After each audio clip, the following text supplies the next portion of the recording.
Grace Holloway used to believe that desire was the enemy of devotion, that every impure thought was a test she needed to pass, that her body was a temple, and any man who made her feel that way was a devil she needed to resist. For 29 years, she'd lived by this code. 29 years of pressed blouses and sensible shoes. 29 years of volunteer work and Bible study groups. 29 years of being exactly what everyone expected her to be. The pastor's daughter, the good girl, the woman who never put a foot wrong. You know the story, right?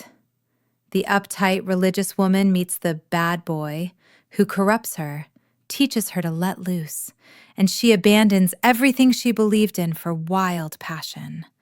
She trades her Bible for a bottle, her prayers for pleasure, and we're supposed to celebrate her liberation. It's the tale as old as time. The good girl goes bad, and everyone applauds the transformation. But that's not what happened to Grace Holloway, because Marcus Chen didn't want to corrupt her. He didn't want to tear down her beliefs or prove her wrong. He wanted something far more dangerous. He wanted her to question them. And the man who taught her about desire, he did it without ever laying a finger on her. At first. He didn't seduce her body. He seduced her mind. And by the time Grace realized what was happening, she was already on her knees, praying for the strength to surrender. This is the story of how a self-righteous woman learned that righteousness and repression aren't the same thing.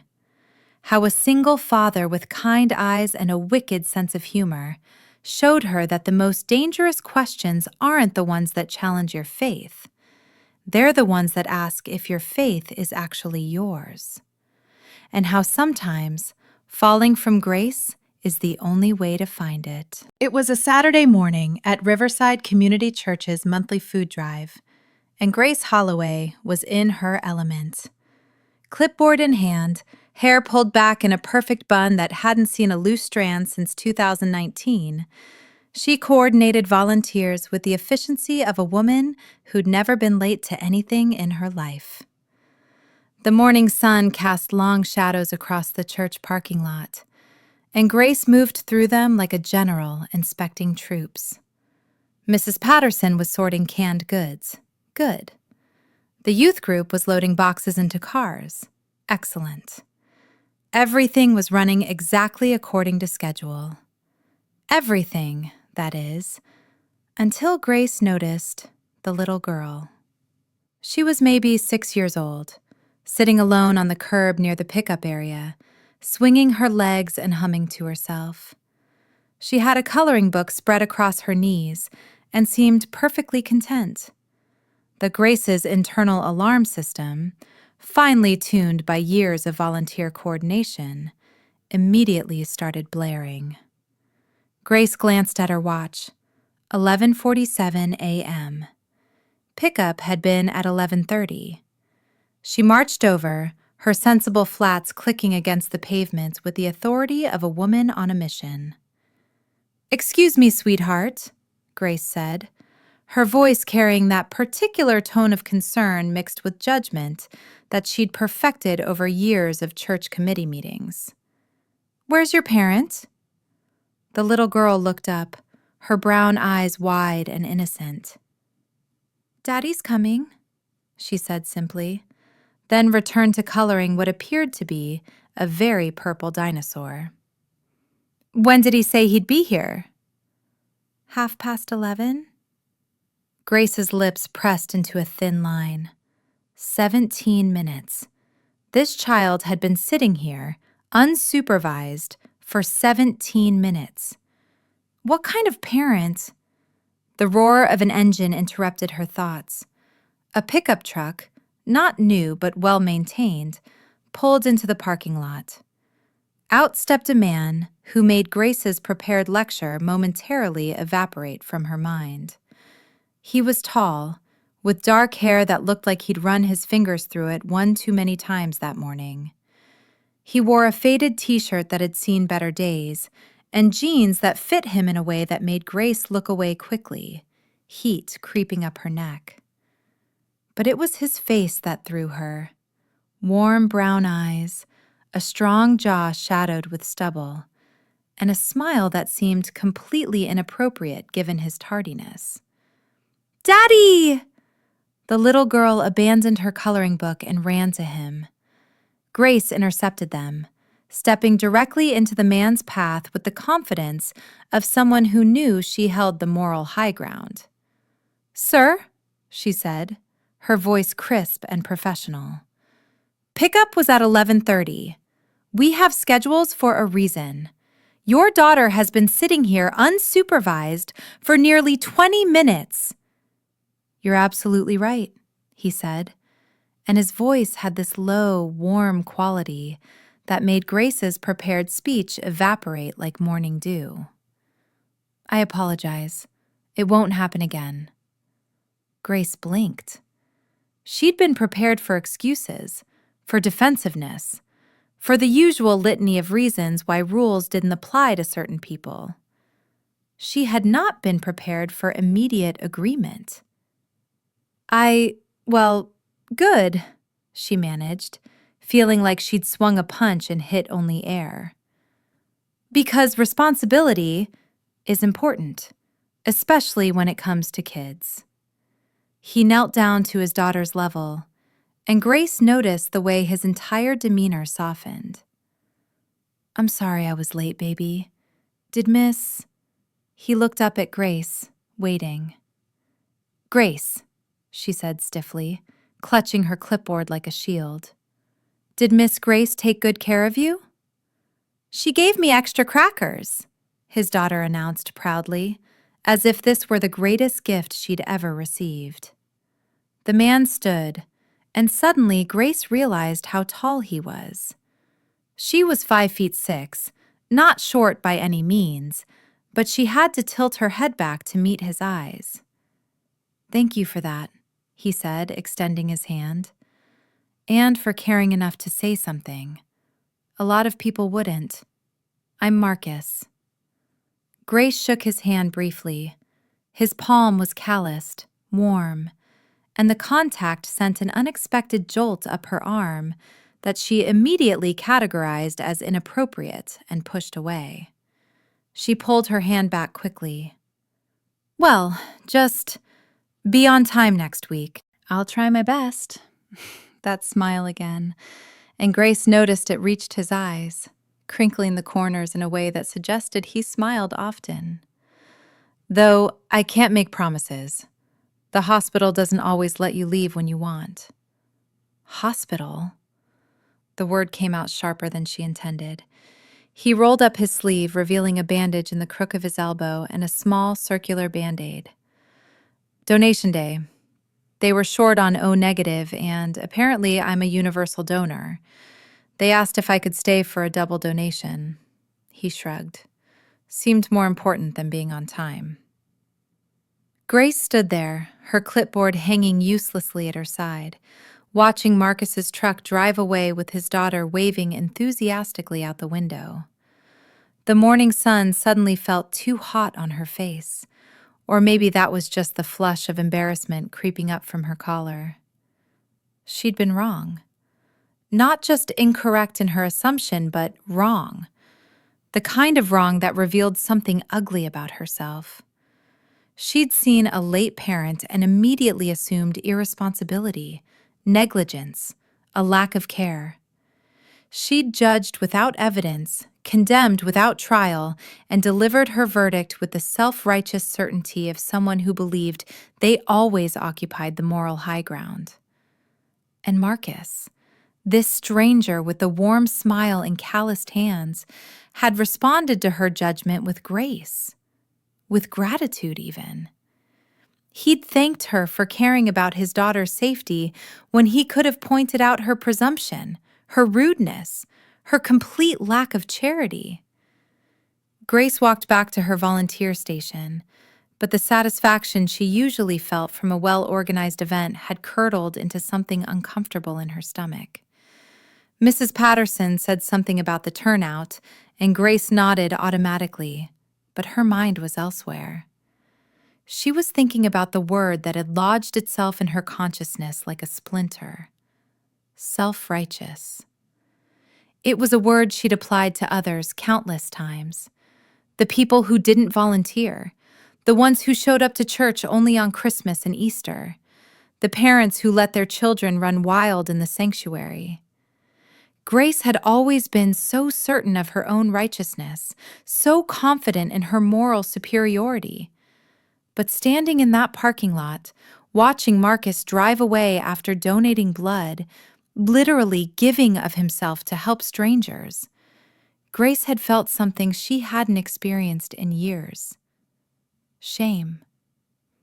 And underneath the shame, something even more unsettling. Curiosity. Who was Marcus Chen? And why had his simple kindness in the face of her judgment shaken her more than any sermon she'd heard in the last decade? The following week, Grace arrived at the food drive 30 minutes early, as she always did. She told herself it had nothing to do with Marcus. She was simply maintaining her usual schedule, her usual standards. The fact that she'd checked her reflection in the car mirror twice before getting out was irrelevant. The fact that she'd chosen a blouse that was perhaps slightly less severe than her usual uniform was coincidence. Grace Holloway did not primp for men, especially not for divorced single fathers who probably had a string of women waiting in the wings. Not that she'd asked about his relationship status, or thought about it, at all. Marcus arrived at exactly 11:30, his daughter Zoe skipping beside him. Grace watched from her position at the check-in table, pretending to be absorbed in her clipboard. "Miss Grace!" Zoe ran up to her, all gap-toothed smile and boundless energy. "Daddy says we're on time today." "So I see," Grace said, and she was proud of how neutral her voice sounded. Marcus approached, carrying 2 boxes. "Where do you want these?" "The sorting area, over there." Grace pointed, not quite meeting his eyes. "Yes, ma'am." Was that amusement in his voice? Grace's eyes snapped to his face, but his expression was perfectly polite. He returned 15 minutes later after depositing the boxes. "What else can I do?" Grace blinked. "What?" "I've got 2 hours before Zoe's soccer practice.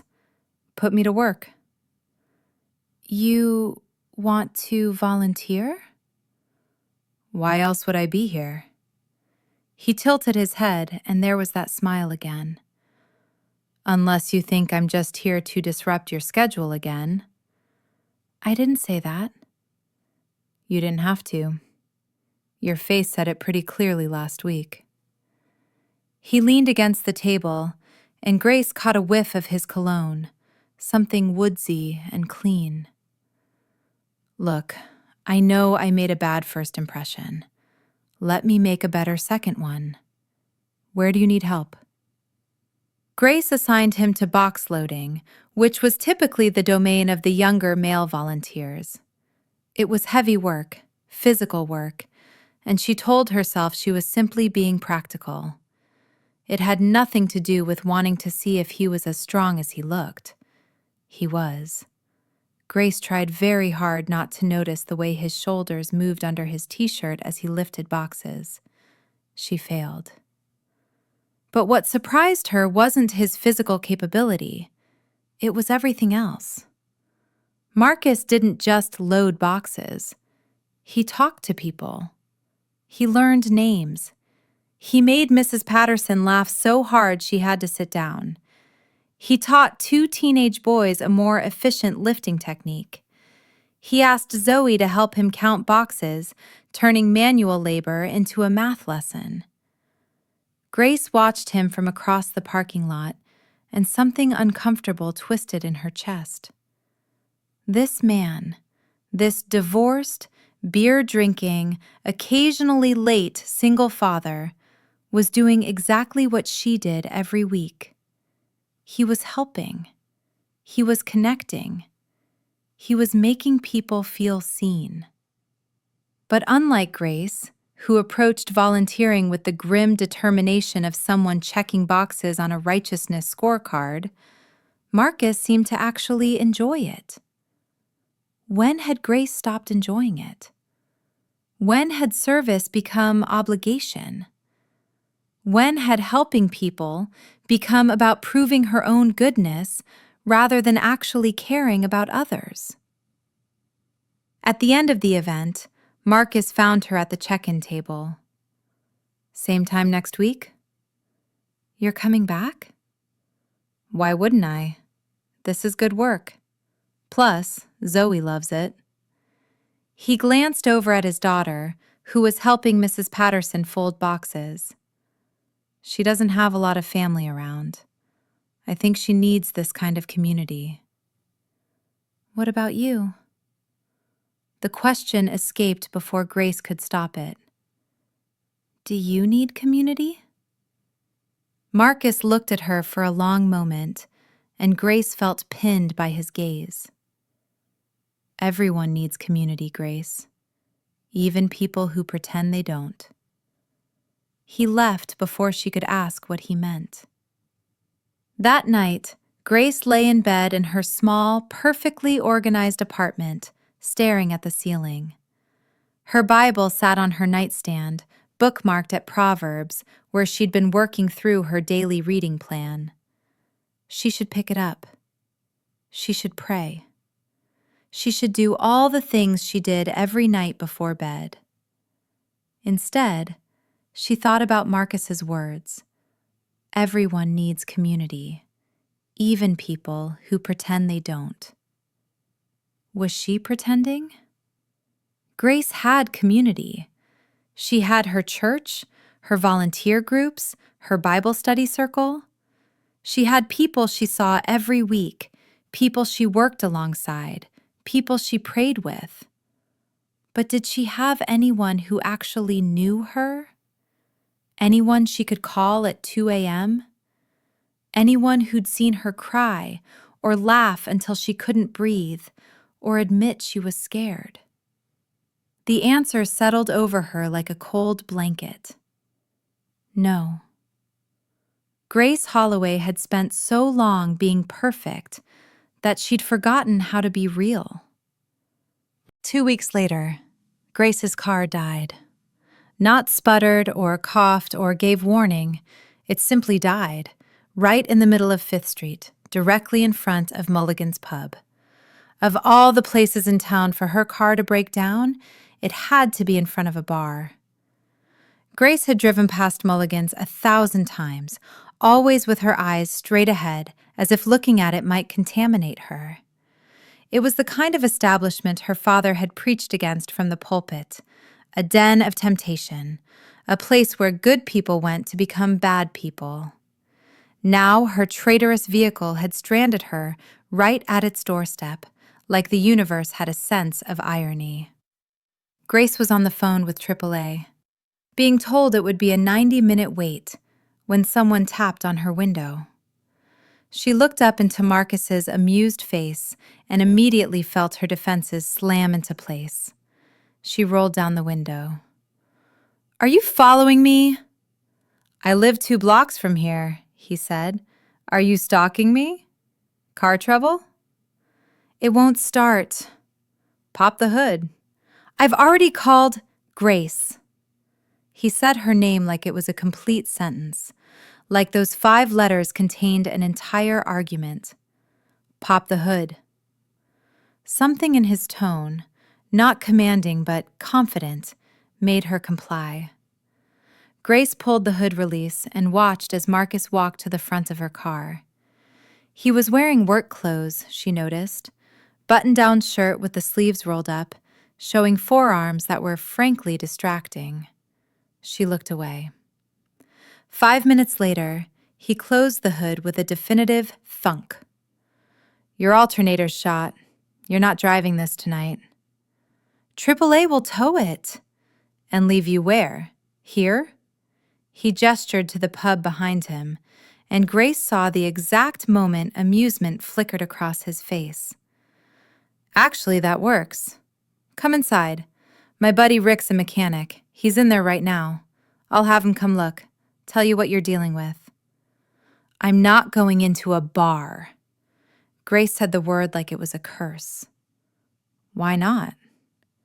The question was so simple, so genuine, and Grace had no answer except the one that had been programmed into her since childhood. I just don't. You don't drink? That's fine. They have Coke. You don't like crowds? It's Tuesday at 6 p.m. There's like 6 people in there. He tilted his head, studying her with those warm brown eyes that seemed to see too much. Or is it that you think you're too good for it? I don't think that, Grace said, but her voice lacked conviction. Then prove it. 1 Coke, 15 minutes. Rick will tell you what's wrong with your car, and I'll call you an Uber. Marcus started walking toward the entrance, then turned back. Unless you're scared. I'm not scared. Then what are you? Grace didn't have an answer, so she followed him inside, her heart pounding like she was walking into a lion's den rather than a neighborhood pub on a Tuesday evening. The moment she crossed the threshold, Grace's entire worldview shifted slightly on its axis. The bar wasn't what she expected. It wasn't dark and seedy, filled with cigarette smoke and dangerous men. It was warm. Wood paneling lined the walls, decorated with vintage beer signs and local sports memorabilia. A jukebox in the corner played old country music, Johnny Cash, if Grace wasn't mistaken. People sat at tables, talking and laughing. Normal people.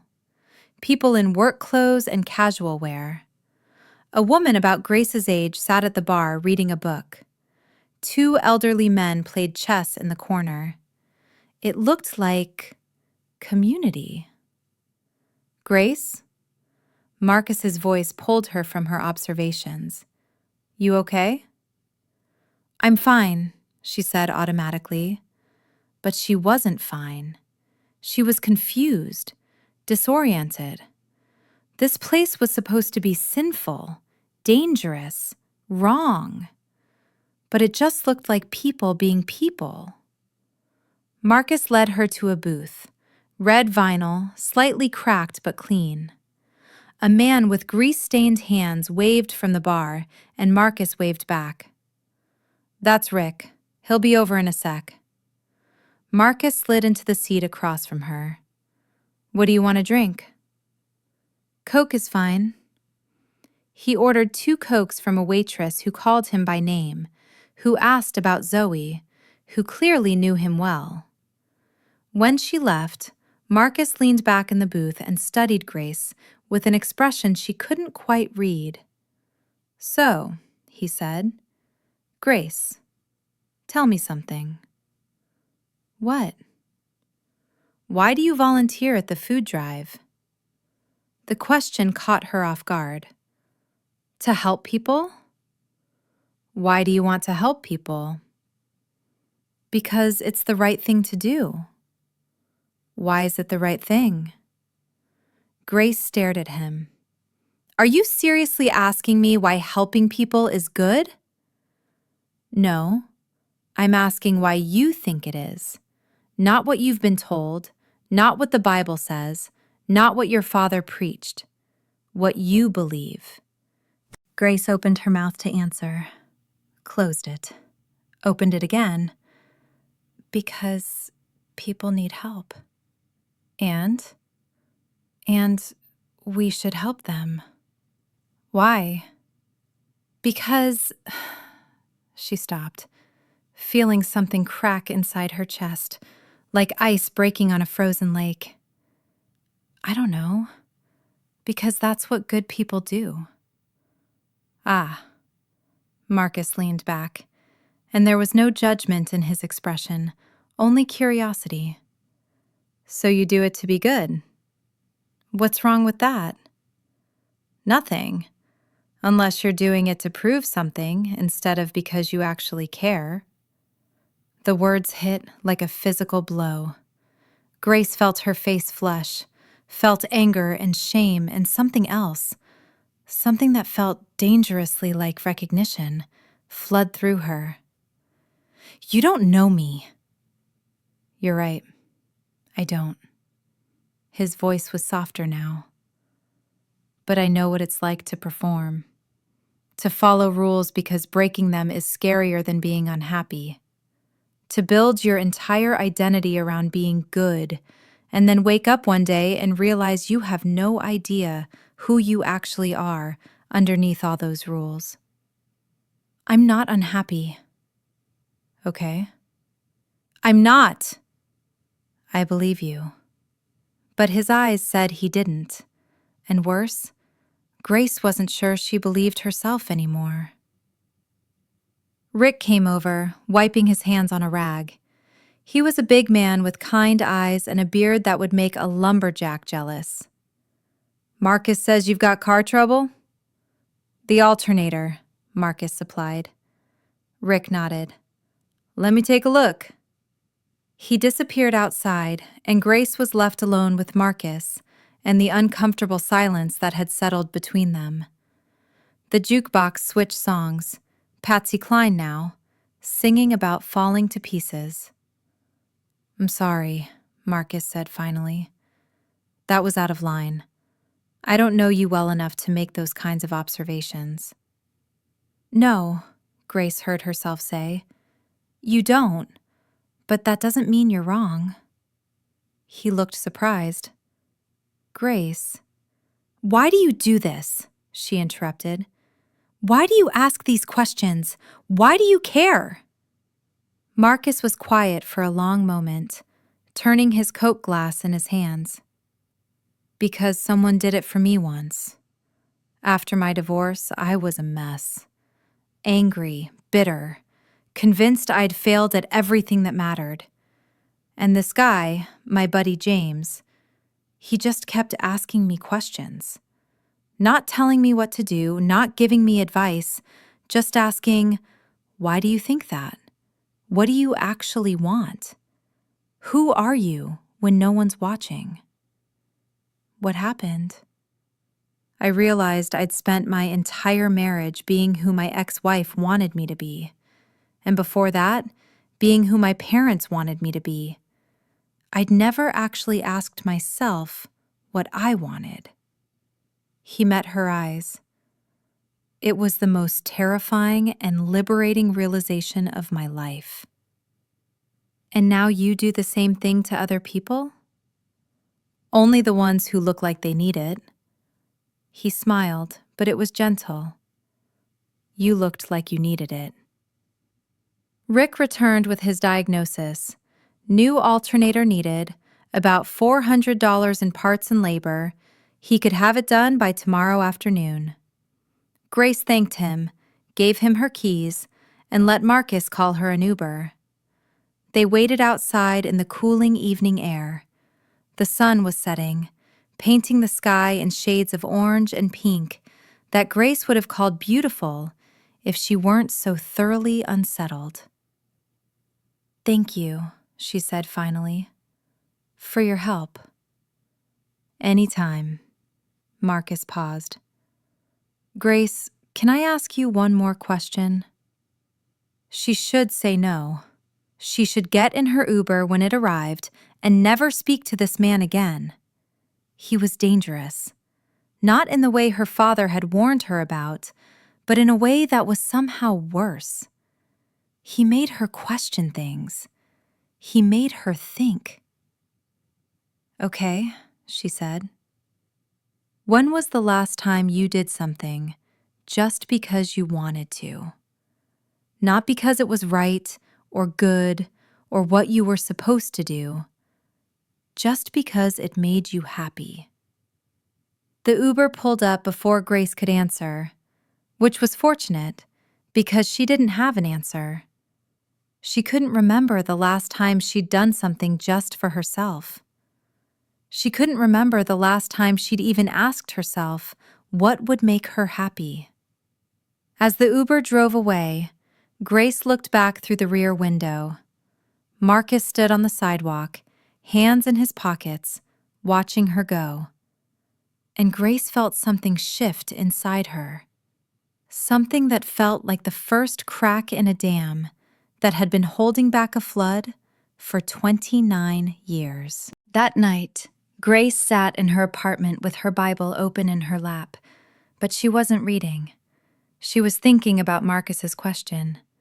When was the last time you did something just because you wanted to? She thought about her life, her carefully structured, perfectly organized, completely controlled life. She woke at 6 a.m. every day. She read her Bible for 30 minutes. She ate the same breakfast. She went to work at the church office where she managed schedules and coordinated volunteers and answered phones. She ate lunch at her desk. She went to the gym for exactly 45 minutes. She came home, made dinner, watched 1 hour of approved television, read for 30 minutes, and went to bed at 10 p.m. On Sundays, she went to church. On Mondays, she had Bible study. On Wednesdays, she had prayer group. On Saturdays, she volunteered. It was a good life, a righteous life, a life her father would be proud of. But was it her life? Grace closed her Bible and did something she hadn't done in years. She cried. Not delicate tears, but deep, wrenching sobs that came from somewhere in her chest she'd kept locked away for so long she'd forgotten it existed. She cried for the girl she'd been, who'd learned that love was conditional on goodness. She cried for the woman she'd become, who'd built a prison out of rules and called it righteousness. She cried for all the things she'd never let herself want, never let herself feel, never let herself be. And when she was done crying, Grace did something even more radical. She asked herself what she wanted. The answer terrified her. She wanted to know Marcus Chen. She wanted to ask him questions the way he asked her. She wanted to understand how someone could be divorced and drink beer and show up late sometimes and still be so fundamentally good in a way that had nothing to do with rules and everything to do with kindness. She wanted to know if it was possible to be good without being perfect, if it was possible to have faith without having all the answers, if it was possible to want something, want someone, without it being a sin. Grace Holloway wanted to be free. And that was the most dangerous thought she'd ever had. The next Saturday, Marcus was not only on time, he was early. Grace saw his truck pull into the parking lot at 11:15, and she absolutely did not feel a flutter in her stomach. That would be inappropriate. Zoe bounded out of the truck like a puppy let off a leash, all energy and enthusiasm. She ran straight to Grace, who was setting up the check-in table. "Miss Grace! Miss Grace!" Zoe skidded to a stop in front of her, slightly out of breath. "Daddy says you're smart."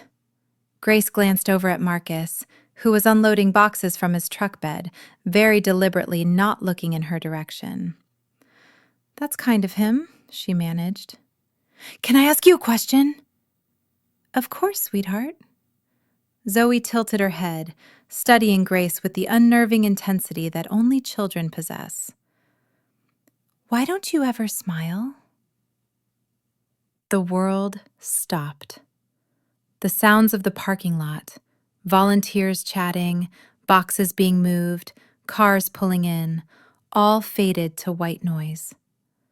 Grace stood frozen, staring at this 6-year-old child with her gap-tooth grin and butterfly clips, who had just asked her something no adult ever had. I smile," Grace said weakly. Not really. You do this.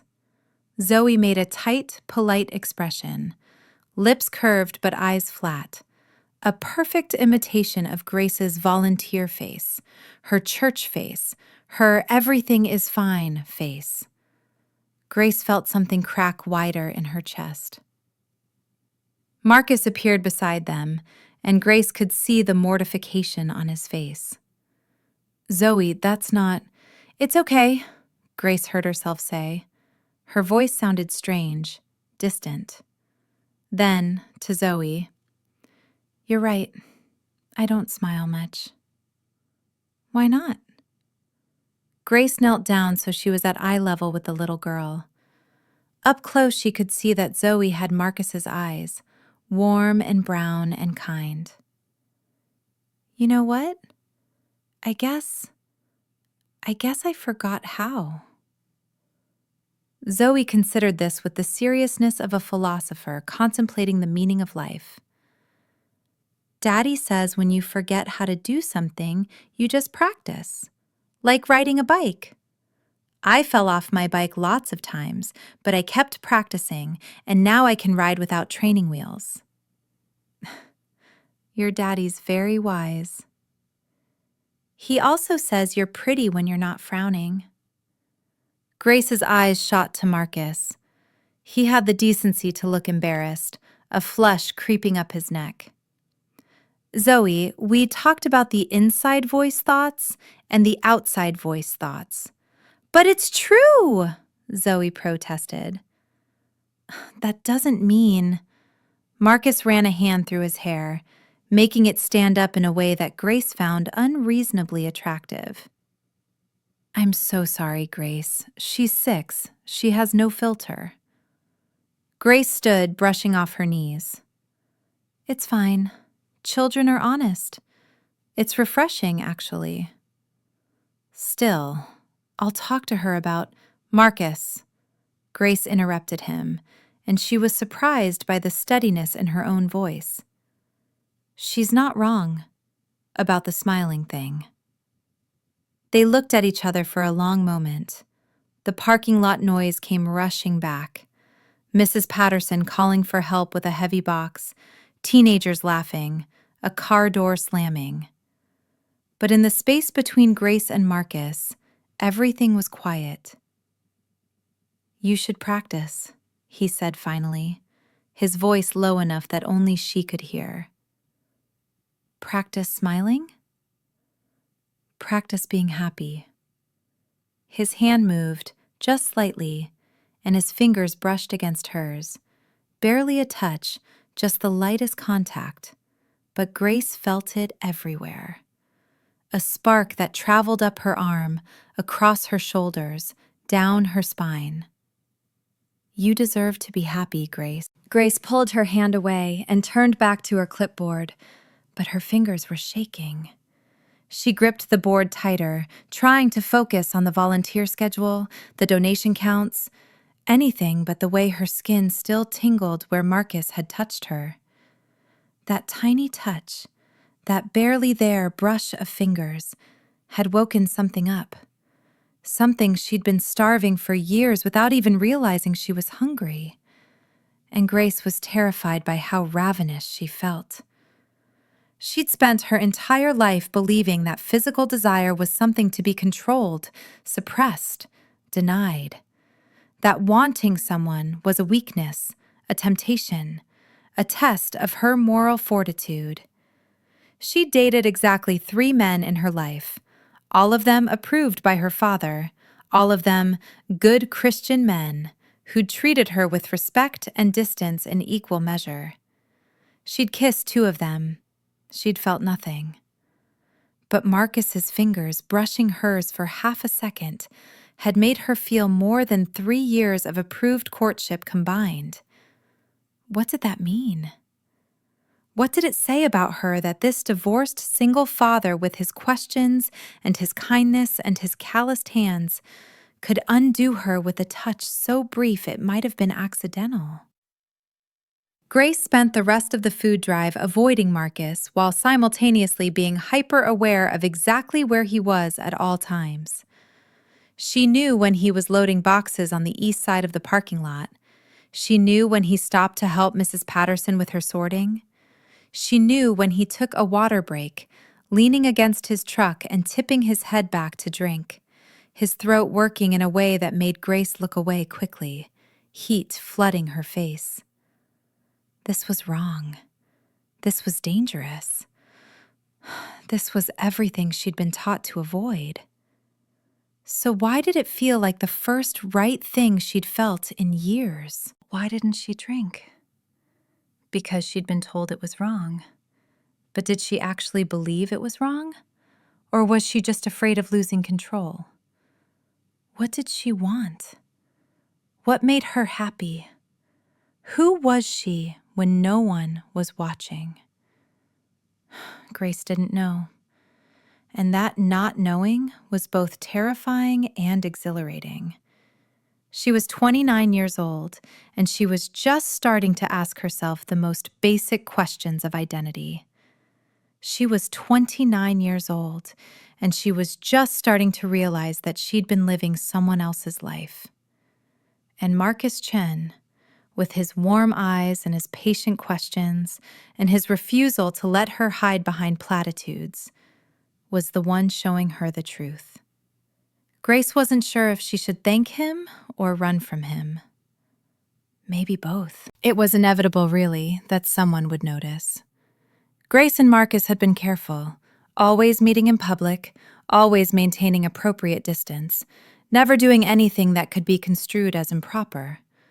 But in a small town, especially in a church community, perception mattered more than reality.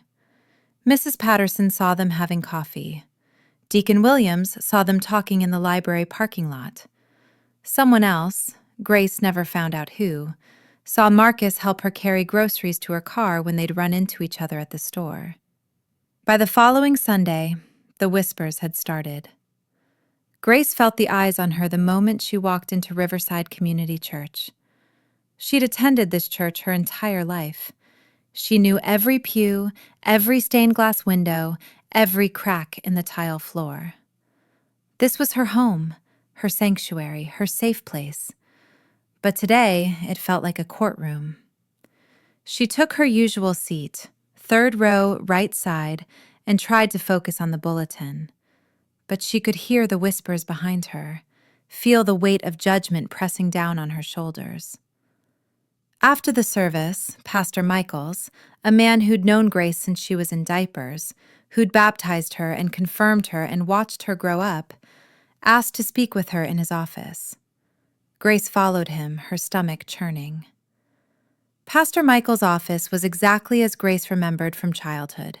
Dark wood furniture, shelves lined with theological texts, a large cross on the wall behind his desk. He gestured for her to sit, and Grace perched on the edge of the chair, her hands folded in her lap. "Grace," he began, his voice carrying that particular tone of concern that made her feel like a child being scolded. "I'm concerned about the company you've been keeping." "I don't know what you mean," Grace said, but it was a lie, and they both knew it. "Marcus Chen. I've heard you've been spending time with him." "He volunteers at the food drive. We've had a few conversations. There's nothing inappropriate." "He's divorced, Grace." The words hung in the air like an accusation. "So?" The word came out sharper than Grace intended. Pastor Michaels looked surprised. In 29 years, Grace had never questioned him, never pushed back, never said anything that could be construed as disrespectful. "So," he continued, "divorce is a serious matter. It speaks to a person's character, their commitment, their values. Or it speaks to the fact that sometimes marriages don't work out, that sometimes staying together would be worse than separating." Grace couldn't believe the words coming out of her mouth, but she couldn't stop them either. "You don't know his situation. You don't know what he went through." "I know he drinks. I know he doesn't attend church. I know he's leading you astray." "He's not leading me anywhere. He's just asking me questions. And that's exactly the problem. Pastor Michaels leaned forward, his expression earnest. Doubt is the devil's tool, Grace. Questions lead to uncertainty. Uncertainty leads to wavering faith. And wavering faith leads to sin. You've always been such a light in this community. Don't let him dim that. Grace left the church in a daze. She sat in her car in the parking lot, gripping the steering wheel, trying to process what had just happened. Pastor Michaels had essentially told her to stop talking to Marcus, to cut him out of her life, to choose between the approval of her church community and, what, a friendship? Whatever this was with Marcus, it wasn't even a relationship. They'd never been on a date. They'd never held hands. They'd barely touched. But they'd talked. They'd connected. They'd seen each other in a way that felt more intimate than anything Grace had experienced in her carefully curated life. And now she was being told that was wrong, that questions were dangerous, that doubt was sin. But what if doubt was just honesty? What if questions were the only way to find real answers? What if the faith she'd been taught, the kind that couldn't withstand examination, that crumbled under scrutiny, wasn't real faith at all? Grace didn't go home. She drove to Marcus's house, an address she'd looked up but never visited. It was a small ranch-style home with a well-maintained lawn and a basketball hoop in the driveway. Zoe's bike lay on its side near the front steps. Grace sat in her car for 20 minutes, arguing with herself. This was inappropriate. This was exactly what Pastor Michaels had warned her about. She should leave. She should go home. She should pray and ask for guidance and do the right thing. But what was the right thing? For the first time in her life, Grace didn't know. And instead of terrifying her, that uncertainty felt like freedom. She got out of the car and knocked on Marcus's door. Marcus opened the door in sweatpants and a faded college t-shirt. His hair was damp, like he'd just showered. The house behind him smelled like cookies. Chocolate chip, if Grace wasn't mistaken. Grace? His surprise was evident. What's wrong? Everything. Nothing. Grace didn't know anymore. Can I come in? Marcus stepped aside immediately, ushering her into his home. The interior was warm and lived in, toys scattered on the floor, drawings taped to the refrigerator, a blanket fort constructed in the living room. Zoe's asleep, Marcus said, following her gaze to the fort. We had a movie night. She crashed hard. He turned to Grace, concern etched on his face. What happened?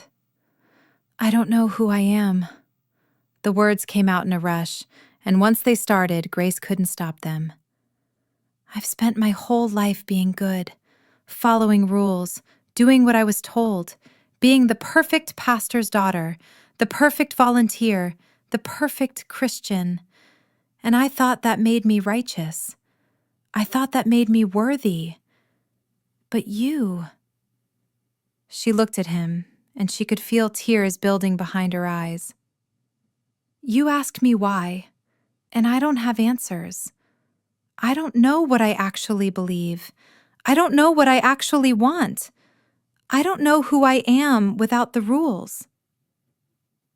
Marcus didn't say anything. He just guided her to the couch, wrapped a blanket around her shoulders, the same blanket that had probably been part of Zoe's fort, and disappeared into the kitchen. He returned with a mug of tea and a plate of still warm cookies. Tell me what happened, he said gently. Grace told him everything. About the whispers at church, about Pastor Michael's warning, about the choice she was being forced to make between the approval she'd always craved and the authenticity she'd just discovered. Marcus listened without interrupting. When she finished, he was quiet for a long moment. What do you want me to say? he asked finally. I don't know. Tell me what to do. Tell me I'm not crazy. Tell me— No. His voice was firm but kind. I'm not going to tell you what to do, Grace. That's the whole problem. You've spent your entire life being told what to do, what to think, what to believe. I'm not going to be another voice in that chorus.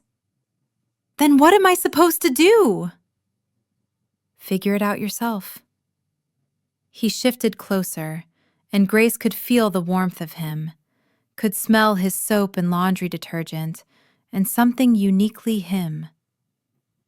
Ask yourself what you want, not what you should want, not what would make other people happy, what you actually want. I don't know how. Then start with one question. His hand came up, cupping her face, his thumb brushing away a tear she hadn't realized had fallen. What do you want right now? In this moment. Not tomorrow, not next week. Right now. Grace looked at him, really looked at him, at his kind eyes and his patient expression, and the way he was looking at her like she mattered, like her answer mattered, like she was the most important thing in the world right now. You, she whispered. I want you. And that terrifies me. Why? Because wanting feels like falling, like losing control, like everything I've built my life around is crumbling and I don't know what's going to be left when the dust settles. Maybe control is what you need to lose. His other hand came up, framing her face, and Grace felt like she couldn't breathe. Maybe the person you've been isn't the person you're supposed to be. Maybe you've been so busy being good that you forgot to be real. What if I don't know how to be real? Then we'll figure it out together. He smiled, and it was the gentlest thing Grace had ever seen. I'm not going to corrupt you, Grace. I'm not going to make you into someone you're not. But I will ask you every single day what you want, not what you've been told to want. And if you can answer that honestly— His thumb traced her cheekbone. Then we'll figure out the rest. What if I don't have answers? Then we'll practice, like riding a bike. When Marcus kissed her, it wasn't wild or desperate or consuming. It was a question, gentle and patient and waiting for her answer. And for the first time in her life, Grace answered honestly, yes.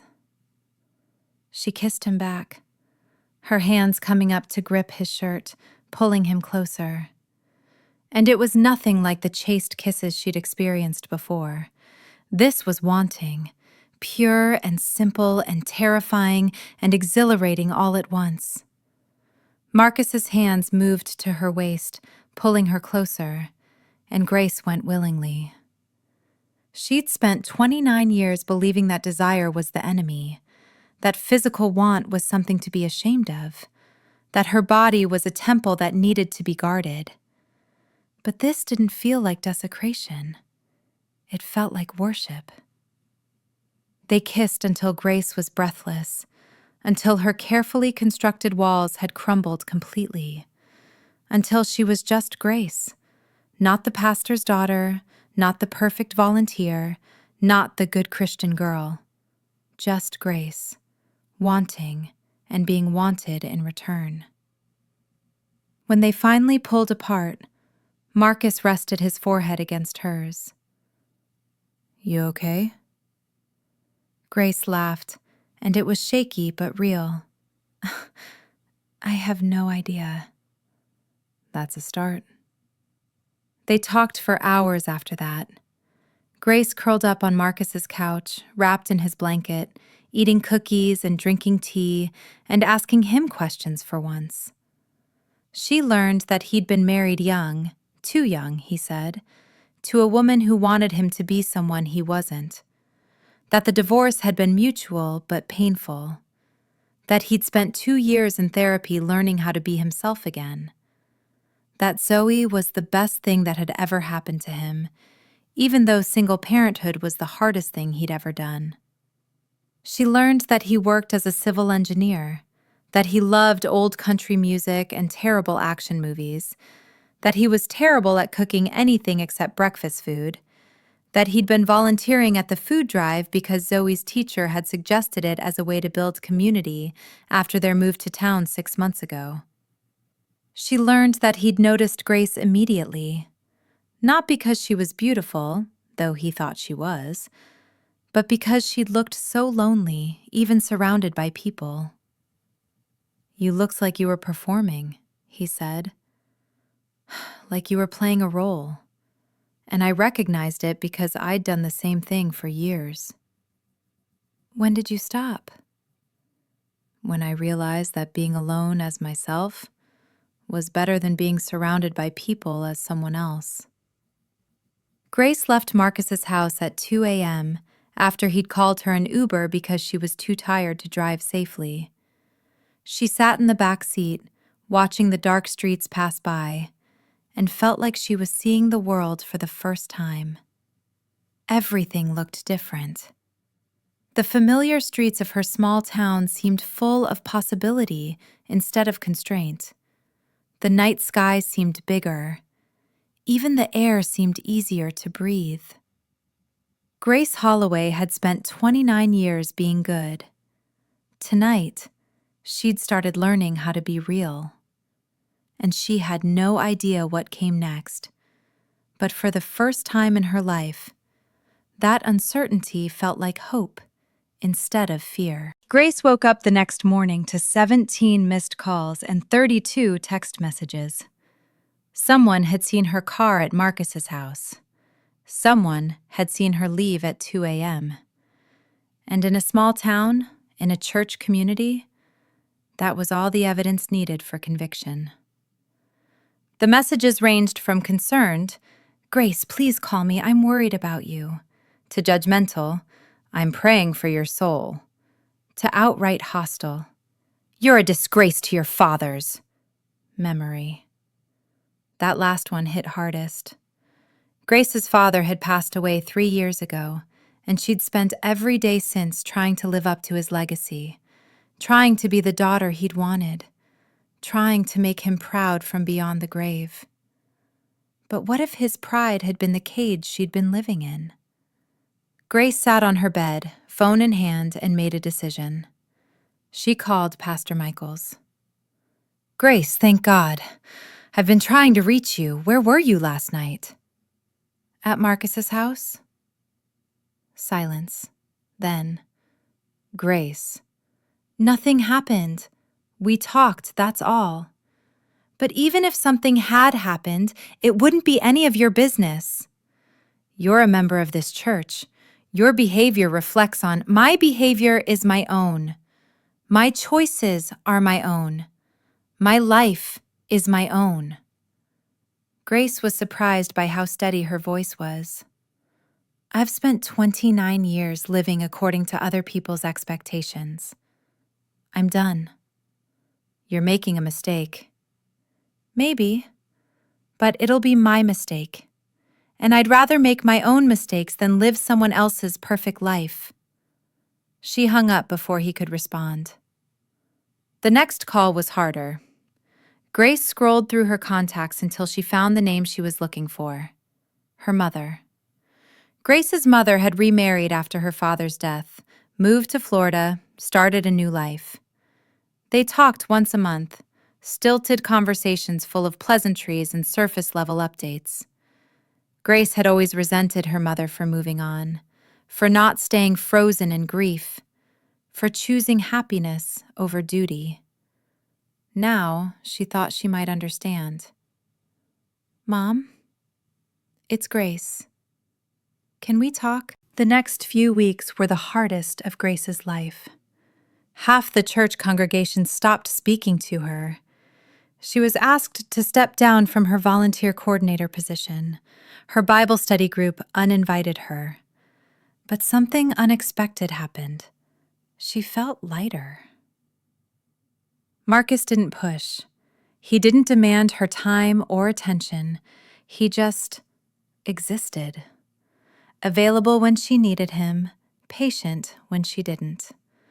They went on their first official date, dinner at a small Italian restaurant 2 towns over, where no one knew them and no one cared.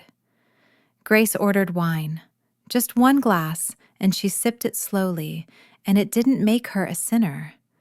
It just made her someone trying something new. They went to a movie, an action film that was ridiculous and loud and exactly what Grace needed.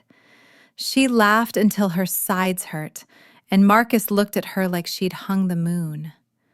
They took Zoe to the park, and Grace pushed her on the swings, and the little girl's laughter was the purest sound Grace had ever heard. Slowly, carefully, Grace started building a new life. Not in opposition to her old one, but as an evolution of it. She's across town, where no one knew her father and no one had expectations. She still volunteered, but at a homeless shelter, where the work was harder and messier and more real than coordinating food drives had ever been. She still prayed, but her prayers changed from recitations to conversations, from performances to honest pleas. 6 months after everything changed, Grace sat in Marcus's kitchen on a Sunday morning. Zoe was at the table, working on homework. Marcus was making pancakes, his specialty apparently, though Grace had learned he burned them more often than not. Grace had her Bible open in front of her, working through her morning reading. But now she asked questions as she read. She highlighted passages that resonated and skipped ones that didn't. She allowed herself to disagree, to wonder, to doubt. "What are you reading?" Zoe asked, looking up from her math worksheet.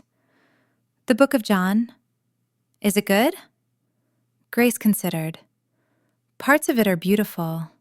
Parts of it are confusing. Parts of it make me think." "Daddy says thinking is good." "Daddy's right." Grace smiled at Marcus, who was watching her with that expression she'd come to recognize. Pride mixed with affection, mixed with something deeper that neither of them had said out loud yet. "Miss Grace?" Zoe's voice was hesitant. "Yes, sweetheart?" "Are you going to be my daddy's girlfriend?" Marcus dropped the spatula. "Zoe!" But Grace laughed, a real, full laugh that came from deep in her chest. "Would that be okay with you?" Zoe considered seriously.